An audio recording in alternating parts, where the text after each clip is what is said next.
Dumayo naman tayo sa probinsya ng Cavite, kung saan makikita ang ekta-ektaryang pinyahan. Sasabak din tayo sa challenge ng pagpitas at pagbabalat ng pinya. Kung pupunta kayo sa Tagaytay o kaya naman ay pauwi na, malamang pinya ang isa sa pwede ninyong ipangpasalubong.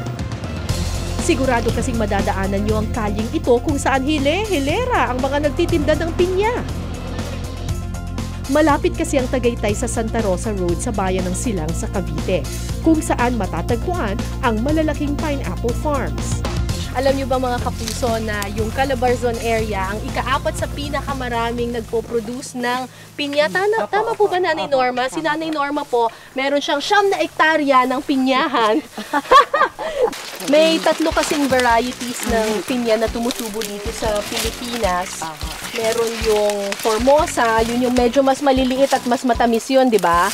Pero yung, if I am not mistaken, yung variety na ito, yung medyo mas malaki siya at pale yung color nito. Malalaki ang mata. Malalaki yung mata, correct. Tapos medyo mas light color yung pagka-yellow niya, di ba? Ang tawag doon smooth cayenne. Yung Formosa naman, maliliit. Maliliit. Pikit siya, parang pikit. Oo. At ganyang kaliliit. Maliliit siya pero matamis na matamis. Mas dark yung pagka-yellow niya. Ito, yung mga nakikita natin sa lata. Di ba? Ito yung kinakan. Ang ikatlong variety ng pinya tinatawag na Red Spanish o Native Philippine Red. Pula kasi ang balat nito at ang korona o dahon ay matinik. Ito ang pinagmumula ng matibay at high-grade na pinya fiber na ginagawa sa paggawa ng iba't ibang pinya cloth. Karaniwan itong matatagpuan sa Western Visayas, partikular sa probinsya ng Aklan. Paano nyo malalaman kapag pwede na siyang i-harvest?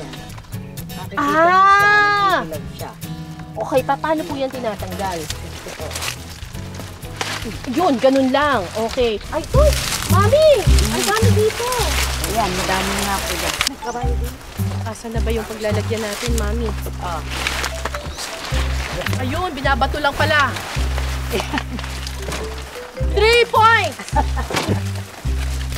Ang pinya po, whole year round siya, di ba? So, wala siya talaga masyadong season. Nung araw, ang tatay ko kung magtanim ng pinya, 2 years. 2 years? Di ba isang taon lang? Para mapaaga yung pagbunga, nilalagyan ng kalburo. Nilalagyan ng kalburo dito sa loob ng ito. Pang-apat naman ang Region 4A o Calabarzon Region sa top producing pineapple regions sa buong bansa. At isa sa mga probinsya sa Calabarzon ang Cavite. Maraming pinyahan sa bayan ng Silang Cavite dahil bukod sa biniyayaan sila ng magandang lupa, sakto rin ang naghahalong lamig at init na temperatura ng lugar sa pagpapatubo ng pinya. Ayan, mukhang marami-rami na yung nakuha nating pinya. Pero kailangan balatan muna natin yan. Yan ang challenge. Paano magbalat ng pinya? Okay, Mami, paano po natin ito babalatan? Ang gaganda nito mga pinyang nakuha natin eh. Sige yan, muna liit-liit. Walang ano yan. Tapos, So, ganito ako. Alas ba yan? parang purul-putong asin. Yan. O tapos? Kami, dito sa Cavite, kung magbalat, ganito na lang. Hindi po yung parang ginaganon-ganon, Hindi. ginuguhitan? Hindi? Ganyan lang? Eh bakit po? Kasi nga po, yung nakikita nyo na ganyan, kunyari ginagano. Oo. Yung kasi, tinitipid nila yung pinya kasi magtitinda sila. Tinitipid nila yung pinya, kaya kahit yung iniikot-ikutan ng ganon. Pero kayo, hindi kayo nagtitipid. Hindi na. Kasi dami yung pinya eh, no? Ganda! Pero medyo pale yung kulay nito. Yan. Tamis! Hindi na kailangan lagyan ng asin. Tsaka wala itong Makate. yung Makate.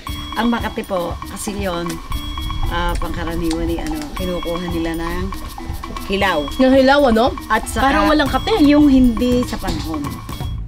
Ang pinya hindi lang daw masarap na panghimagas, swak din ito bilang sahog sa mga nakasanayan na nating putaheng Pinoy. Siyempre, isang putahe na nangingibabaw sa listahan ang pininyahang manok. Pero naiibang bersyon nila sa Silang Cavite, imbis na puti, mamula-mula ang sarsa ng kanilang pininyahang manok at yan ang ituturo sa atin ni Nanay Rita. At ngayon, magluluto na tayo ng pininyahang manok. Kasama ko dito si Mami Rita. Nanay Rita, gaano katagal na po kayo nagluluto ng pininyahang manok? Matagal na rin po. Siguro po may mga 30. 30 years! Wow! Eh kasi ang pinagluluto niya, may-ari ng pinyahan. So kailangan masarap yung kanyang pininyahang manok. Igigisa sa margarine ang bawang at sibuyas. Ito po, wala po kayong nilagay na Wala po. anything. Wala po. Lalagyan ito ng toyo na tinimplahan ng paminta at kaunting brown sugar.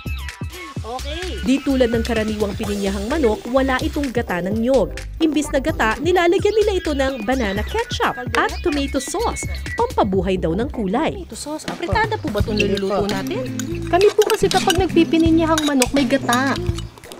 Puti ang ano niya, puti ang kulay Kami niya. po hindi.